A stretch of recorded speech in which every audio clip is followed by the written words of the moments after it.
So I'm just finishing up this black walnut and resin charcuterie board. When I mixed up the resin for this, I kind of really thought I screwed up because I was using the Alumilite green dye, and 2 drops of this pretty much turned the resin almost black, so I was worried I wouldn't get any color. I mixed a little bit of mica powder in with it and got some really cool swirls, and it made the green not so black. Unfortunately, a lot of it kind of went away because this is a super slow cure resin and it took about 3 days to cure. But I decided I want to make a matching bowl with that same kind of color and swirl pattern, and thankfully I actually have a chunk of black walnut from the same log that these strips came from. So we're gonna be making a bowl to match this. I did not have a bucket that was the right size. This was something I roughed out probably 2 years ago and it's been drying ever since. So like I said, I didn't have a bucket the right size, so I've got this. Is it the prettiest mold? No. Is it gonna hold resin? Probably also no, but we're gonna give it a try. So I'm going to be using the Alumilite Clear Slow. This is a 12-minute cure, and it is 1-to-1 by weight. With that 12-minute cure, I think I should be able to get the swirls to kind of stay where they are as it cures, and they won't dissipate like it did with the deep pour stuff. I'm going to end up making 3 different batches. 2 of them are going to be super dark green with the Alumilite green dye, and then one of them is going to be with this emerald green mica powder, and that's going to kind of lighten it up because that's going to be super dark. So we'll go ahead and get this mixed up.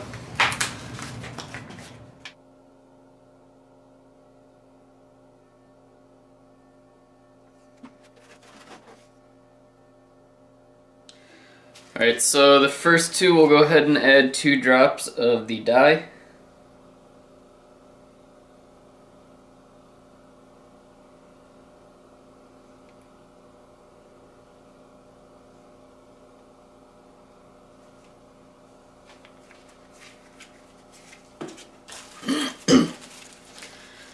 And our third one, we'll add some mica powder to.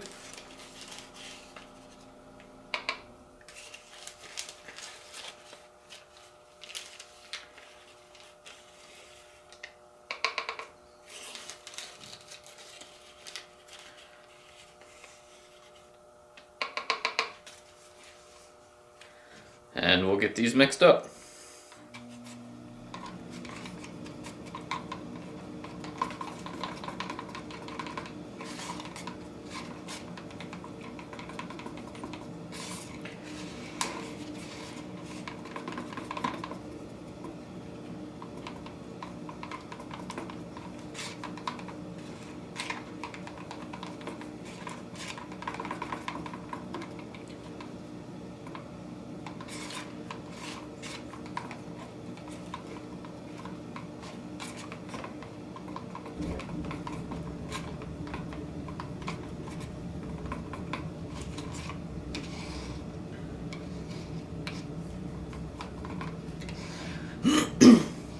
So I'm just going to go ahead and add this one to the mold right now so it kind of seeps into those cracks in the bottom.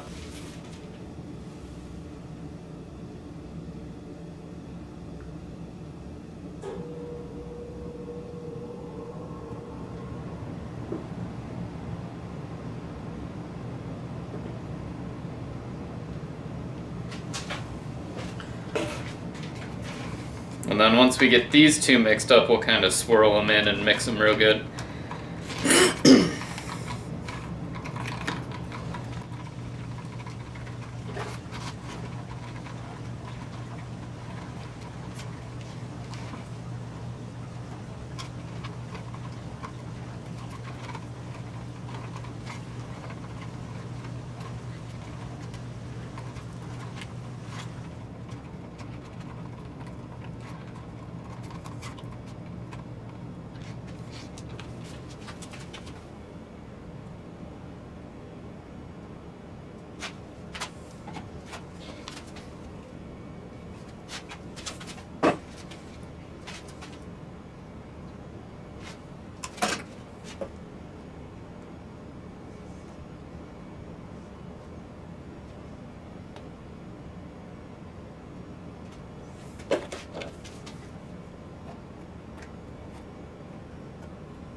So we did have a little bit of a leak in the bottom here, but it wasn't too major, just a little in there, so that actually worked out pretty good.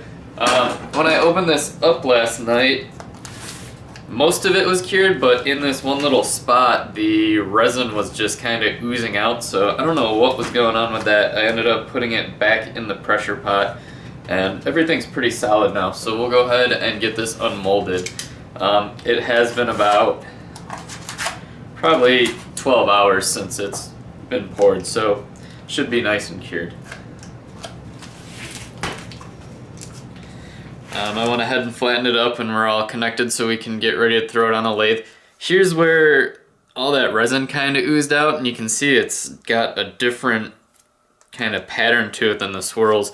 The swirls do look pretty cool, so I'm excited to see how that turns out. Can't really see much through the sides. A lot of air came out, but all this stuff down here is going to get turned away and that'll be solid wood. So this should be really good. I don't see any bubbles or cracks or anything in the part that's going to stay resin, so we'll go ahead and get this thrown up on the lathe and we'll start turning it down.